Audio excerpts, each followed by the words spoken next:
حمد و ثنا ہو تیری کون برکاتہ۔ حمد و ثنا ہے اس پاک پروردگار کے لیے جس کے قبضہ قدرت میں ہماری اور آپ کی جان ہے۔ برادر محترم، آج ارکان اسلام میں سے ایک اہم رکن یعنی زکوٰۃ کے بارے میں ہم بات کریں گے، جہاں اللہ تبارک و تعالی نماز کے ذریعے سے، حج کے ذریعے سے اور دوسرے اعمال کے ذریعے سے بدنی عبادت کو لیتا ہے، اس طرح زکوٰۃ کے ذریعے سے مالی عبادت کو بھی اللہ تبارک و تعالی لینا چاہ رہا ہے۔ یہ زکوٰۃ جو ہے، زکوٰۃ کے معنی پاکی کے آتے ہیں۔ اگر ہمارے جسم یا کپڑا پہ کچھ گندگی، میل کچیل لگ جائے تو ہم اسے صاف کر دیتے ہیں، دھل ڈالتے ہیں۔ زکوٰۃ بھی مال کا میل کچیل ہے۔ ہمیں اپنے مال کے زکوٰۃ کے نکالنے میں ذرا برابر بھی افسوس نہیں کرنی چاہیے، چونکہ یہ مال اللہ تبارک و تعالیٰ نے ہی ہمیں دیا ہے۔ یہ اللہ تبارک و تعالیٰ کا عطا کیا ہوا مال ہے۔ چونکہ اللہ ہی ہمیں مال دیتا ہے، اللہ ہی ہم سے مال لیتا بھی ہے۔ مالدار بھی اللہ بناتا ہے، غریب بھی اللہ بناتا ہے۔ جب مال دے کر کے اللہ تبارک و تعالیٰ ہم سے مال لینا چاہ رہا ہے، زکوٰۃ لینا چاہ رہا ہے، تو ہمیں خوشی خوشی زکوٰۃ کو ادا کرنی چاہیے، اپنے اوپر بوجھ نہیں سمجھنا چاہیے۔ اور اللہ تبارک و تعالیٰ کتنا بڑا محسن ہے، اللہ کا کتنا بڑا احسان ہے کہ ہمیں مال دیتا ہے تو یہ نہیں کہتا ہے کہ آدھا مال جو ہے غریبوں میں دے دو، بلکہ ہمارے مال کا 40واں حصہ اللہ تبارک و تعالیٰ زکوٰۃ ادا کرنے کو کہتا ہے، یعنی 100 روپیہ میں 2.5 روپیہ۔ تو یہ اللہ کا بڑا احسان ہے کہ 40واں حصہ لے رہا ہے، ورنہ اللہ تبارک و تعالیٰ آدھا اگر زکوٰۃ ادا کرنا فرض کرتا تو ہمیں وہ بھی ادا کرنا ہوتا۔ بہرکیف یہ زکوٰۃ ایک اہم ارکان ہے، ارکانوں میں سے ایک رکن ہے، اسلام کے ارکانوں میں سے۔ تو ہم آج زکوٰۃ کے مسئلے کو سمجھیں گے۔ تو سب سے پہلے ہمیں یہ سمجھنا ہے کہ زکوٰۃ کن چیزوں پر فرض ہوتی ہے، پھر اس کے بعد سمجھنا ہے زکوٰۃ کن لوگوں پر فرض ہوتی ہے، پھر اس کے بعد یہ سمجھنا ہے زکوٰۃ کن لوگوں کو دینا ہے۔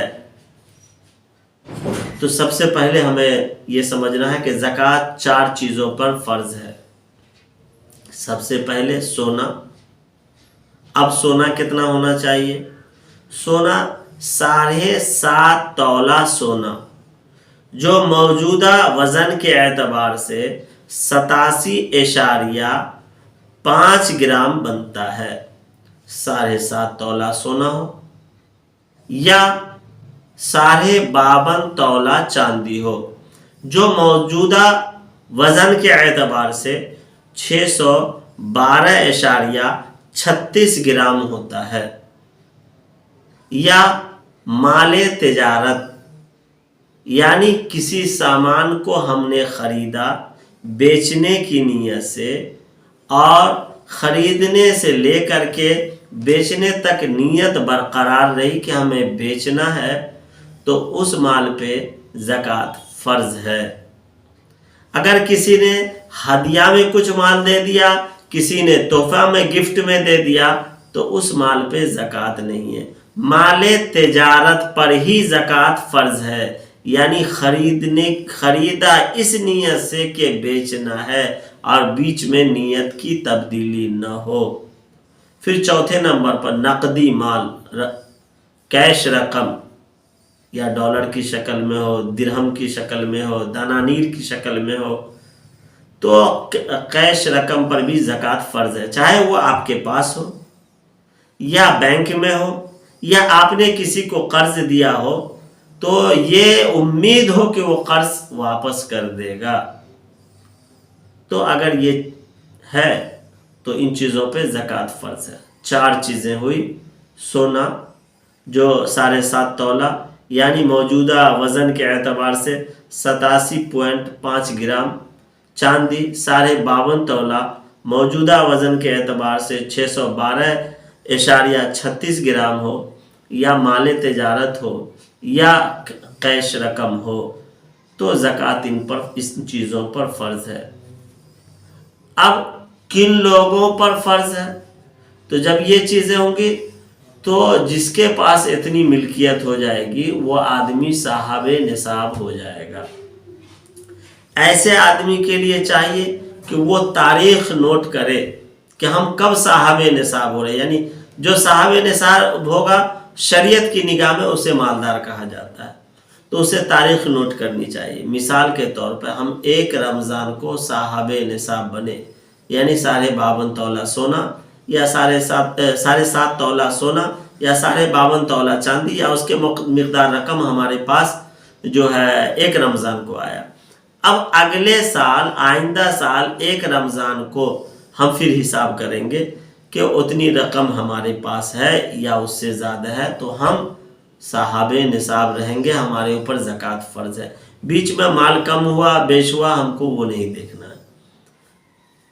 1 رمضان کو آئندہ سال حساب کرنے پر اتنا رقم ہوا تو ہمیں زکوٰۃ ادا کرنا ہے، تو وہ آدمی صاحب نصاب کہلائے گا۔ تو زکوٰۃ کن لوگوں پر فرض ہے؟ تو سب سے پہلے زکوٰۃ کے فرض ہونے کے لیے صاحب نصاب ہونا، پھر مال بھی ہونا، پھر اس کے بعد جو ہے مسلمان ہونا۔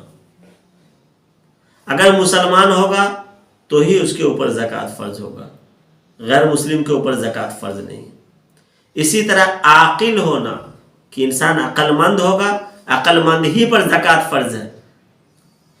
کوئی آدمی ہے جس کا بیٹا پاگل ہے یا بیوقوف ہے، عقل نہیں ہے، تو اس کے نام سے بینک بیلنس کر دیا، بینک میں پیسہ جمع کر دیا ہے تاکہ اس کے ہمارے بعد جو اس کے آنے والے وقت میں جو اس کے لیے یہ پیسہ سہارا بن سکے، تو وہ آدمی چونکہ اس کا وہ بچہ پاگل ہے، پاگل پہ زکوٰۃ نہیں، وہ پیسہ اس کا پڑا ہوا ہے۔ پھر نابالغ پہ بھی زکوٰۃ نہیں ہے۔ کوئی بچہ ہے چھوٹا ہے اور اس کے باپ کا انتقال ہو گیا، خود بخود وہ بچہ مالدار ہو گیا، باپ کے پاس بہت سارا ڈھیر سارا مال دولت تھا، اور باپ کا کسی ایکسیڈنٹ میں یا کسی طرح انتقال ہو گیا، وہ مالدار ہو گیا، یا کسی نے اس بچے کو بہت زیادہ گفٹ کر دیا، تحفہ ہدیہ دے دیا، وہ نابالغ تھا، تو جب تک وہ بالغ نہیں ہوگا تب تک اس کے اوپر زکوٰۃ فرض نہیں ہوگی۔ اب باتیں سمجھ میں آ گئی کہ زکوٰۃ کن لوگوں پر فرض ہے؟ جو صاحب نصاب ہو، مال بھی موجود ہو، عاقل ہو، بالغ ہو، مسلمان ہو۔ یہ بات سمجھ میں۔ اب کن لوگوں کو زکوٰۃ دینا ہے؟ شریعت نے 8 لوگوں کو طے کیا کہ یہ 8 لوگوں کو زکوٰۃ دے سکتے ہیں۔ قرآن کے سورہ توبہ پارہ نمبر 10 آیت نمبر 60 میں اللہ تبارک و تعالیٰ نے 8 اشخاص کا تذکرہ فرمایا ہے کہ یہ 8 لوگ ہیں جنہیں آپ زکوٰۃ دے سکتے ہیں۔ تو وہ 8 کون کون لوگ ہیں جس کو قرآن نے تذکرہ کیا ہے سورہ توبہ میں؟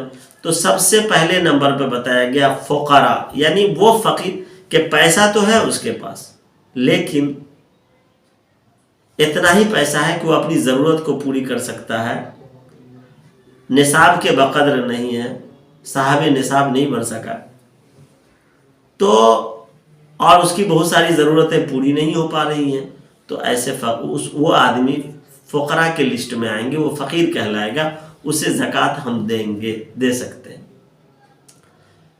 دوسرے نمبر پر مساکین، مسکین، یعنی اس کے پاس کچھ نہیں ہے، مفلوق الحال ہے، یعنی کوئی بھی دیا تو کھا لیا، کہیں سو گیا، کچھ نہیں، مسکین ہے، تو مسکین کو بھی زکوٰۃ دے سکتے ہیں، زکوٰۃ دینا چاہیے۔ پھر اسی طرح عاملین، یعنی عاملین کسے کہتے ہیں؟ عاملین اسے کہتے ہیں کہ جو اسلامی حکومت میں زکوٰۃ کی وصولی کے لیے ایسے لوگوں کو مقرر کیا گیا ہو کہ زکوٰۃ وصول کر کے لائے، اسے عاملین کہتے ہیں۔ تو زکوٰۃ کے رقم میں سے انہیں تنخواہ تو دی جا سکتی ہے لیکن انہیں زکوٰۃ نہیں دیا جا سکتا۔ باقی 8 میں سے 7 لوگوں کو زکوٰۃ دے سکتے ہیں، عاملین کو زکوٰۃ نہیں دے سکتے ہیں، لیکن وہ اسلامی حکومت نے ان کو زکوٰۃ وصول کرنے کے لیے رکھا تو وہ زکوٰۃ وصول کریں گے اور زکوٰۃ کے پیسے سے تنخواہ ان کو دی جا سکتی ہے۔ پھر اسی طریقے سے چوتھے نمبر پر مؤلفۃ القلوب، کہ مؤلفۃ القلوب کو بھی ہم زکوٰۃ دے سکتے ہیں، لیکن اب اس کے لیے ہے کہ اب اس کو دینا ضروری نہیں ہے۔ مؤلفۃ القلوب کہتے ہیں کہ اس کو ایسے آدمی کو کہتے ہیں جو پیدائشی مسلمان نہ ہو، وہ پہلے غیر مسلم رہا ہو، کسی بھی دھرم کا ماننے والا، مذہب کا ماننے والا، بعد میں مسلمان ہو۔ شروع زمانے میں اللہ کے رسول صلی اللہ علیہ وسلم جو لوگ نیا اسلام قبول کرتے تھے ان کی دلجوئی کے لیے کہا کرتے تھے زکوٰۃ کی رقم انہیں دو، تاکہ ان کو لگے کہ مسلمان جو ہے حمایت کرتے ہیں، مدد کرتے ہیں، لیکن اب نہ بھی دے تو چل سکتا ہے۔ اسی طریقے سے 5ویں نمبر پر پھر رقاب انہیں کہتے ہیں جو وہ غلام ہو جس کے آقا نے کہا ہو کہ تم اتنا پیسہ دو گے تو تمہیں ہم آزاد کر دیں گے۔ اس کے پاس پیسہ ہے لیکن اتنا پیسہ نہیں ہے کہ جتنا اس کا آقا اس سے مطالبہ کر رہا ہے، تو اس کو بھی زکوٰۃ کی رقم دے کر کے اسے آزاد کرا سکتے ہیں، زکوٰۃ کی رقم دی جا سکتی ہے۔ اسی طریقے سے والغارمین، قرآن میں ذکر ہے والغارمین۔ غارمین کس کو کہتے ہیں؟ کہ کسی آدمی کے اوپر قرض ہے، پیسہ ہے لیکن اتنا قرض ہے، مثال کے طور پر 1.5 لاکھ روپیہ اس کے اوپر قرض ہے، 1 لاکھ روپیہ ہے، 50,000 اور ہو جائے تو قرض کی ادائیگی کر سکتا ہے۔ جس کا وہ قرض لیے ہوا ہے، جس کا وہ مقروض ہے، اس کو بہت پریشان کر رہا ہے، وہ آپ سے ہاتھ پھیلا رہا ہے کہ بھائی میں مقروض ہوں، میرے قرض کی ادائیگی کے لیے جو ہے زکوٰۃ رقم دیں، تو اسے بھی زکوٰۃ کی رقم دے سکتے ہیں۔ اسی طرح فی سبیل اللہ، یعنی جو اللہ کے راستے میں، ایسے تو مجاہد آتے ہیں لیکن وہ لوگ جو دین کے علم کو حاصل کرنے کے لیے نکلے ہوں یا دین کے علم کو سکھانے کے لیے نکلے ہوں یا دین کی تبلیغ کے لیے، یعنی اللہ کے راستے میں اللہ کے دین کے اشاعت کے لیے نکلے ہوں، تو انہیں بھی جو ہے زکوٰۃ کی رقم دے سکتے ہیں۔ اسی طریقے سے ابن السبیل یعنی مسافر، کہ آدمی سفر پہ کہیں گیا ہوا ہے، اس کا پیسہ ختم ہو گیا، گھر پہ تو مالدار تھا، پیسے والا تھا، صاحب نصاب تھا، لیکن باہر سفر میں نکلا، اتنا پیسہ لے کر نکلا کہ اس کا ختم ہو گیا، یا کسی حادثے میں وہ پیسہ ختم ہو گیا، برباد ہو گیا، پیسہ ہی نہیں اب اس کے پاس، اس کے کھانے پینے کا اور باقی کے سفر میں کرائے کا مسئلہ ہے، تو اس کو بھی زکوٰۃ دے سکتے ہیں۔ لیکن سب سے بہترین مصرف آج کے وقت میں دینی مدارس ہیں، جس میں دین کی تعلیم ہوتی ہے، قرآن اور حدیث کی تعلیم ہوتی ہے، دین کی اشاعت ہوتی ہے، تو اس میں 2 فائدہ ہوگا کہ ایک، آپ غریب اور یتیم مسکین بچے فقراء پڑھتے ہیں تو یہ آپ کے زکوٰۃ کی ادائیگی، دوسرے دین کی اشاعت کا بھی ثواب ملے گا آپ کو۔ تو بہترین مصرف مدارس ہے، آپ مدارس میں زکوٰۃ کے رقم کو لگا سکتے ہیں۔ اسی طریقے سے ہمیں بات کرنی ہے کہ اب زکوٰۃ کی رقم کہاں کہاں ہمیں خرچ نہیں کرنی ہے۔ تو سب سے پہلے نمبر پر کہ ہمارے جو اصل ہیں ان کو بھی ہم زکوٰۃ کی رقم کو نہیں دے سکتے، یعنی ہمارے باپ، دادا، پردادا، نیچے اوپر تک، نانا، نانی، پرنانا، جو ہمارے اصل ہیں ان کو نہیں دے سکتے۔ اسی طرح جو ہمارے فروع ہیں، بیٹا، پوتا، پرپوتا، ناتی، بیٹی، ناتی، پرناتی، اس کو نہیں دے سکتے، یعنی اپنے اصل کو بھی نہیں دے سکتے، اپنے فروع کو بھی نہیں دے سکتے، لیکن اپنے بھائی جو مستحق ہو، غریب ہے تو اس کو دے سکتے ہیں، بہن جو غریب ہے، مستحق ہے، تو اسے دے سکتے ہیں۔ اس میں ایک اجر ہوگا دو اجر ہوگا کہ ایک تو اس کے زکوٰۃ لینا اس کے لیے جائز تھا، اس نے اس کو زکوٰۃ دیا، اس کی ضرورت پوری. دوسرے یہ کہ صلہ رحمی، آپ نے رشتہ کو جوڑنے کا کام کیا اور یہ آپ نے قریبی کو دیا، اس کی مدد کیا، تو دوہرا ثواب ملے گا. اسی طرح سسر، ساس، سالہ، سالی کو بھی زکوٰۃ کی رقم دے سکتے ہیں. ہاں، بیوی شوہر کو نہیں دے گی، شوہر بیوی کو نہیں دے گا. اسی طریقے سے زکوٰۃ کے رقم کو مسجد میں نہیں دے سکتے، عیدگاہ میں نہیں دے سکتے، اور کسی غریب کے بچی کی شادی ہو اس میں دے سکتے ہیں. لیکن اگر اس میں فضول خرچی ہو، ٹی وی، یہ وہ دنیاوی چیزیں جو فضولیات میں ہیں، تو ان کو بھی زکوٰۃ نہیں دے سکتے ہیں. اسی طریقے سے زکوٰۃ کے لیے اہم ہے کہ ہم زکوٰۃ کو حساب کریں، اور حساب کرنے کے بعد جو رقم بنے اس رقم کو کما حق ہو ادا کرنے کی بھرپور کوشش کریں. امید ہے کہ آپ نے زکوٰۃ کے ان مسائل کو سمجھا ہوگا. اللہ تبارک و تعالیٰ سے دعا کرتے ہیں کہ اللہ تبارک و تعالیٰ ہمیں زکوٰۃ کو اس کے پورے حقوق کے ساتھ ادا کرنے کی توفیق عطا فرمائے. اللہ ہمارا اور آپ سب کا حامی و ناصر ہو. السلام علیکم ورحمۃ اللہ وبرکاتہ.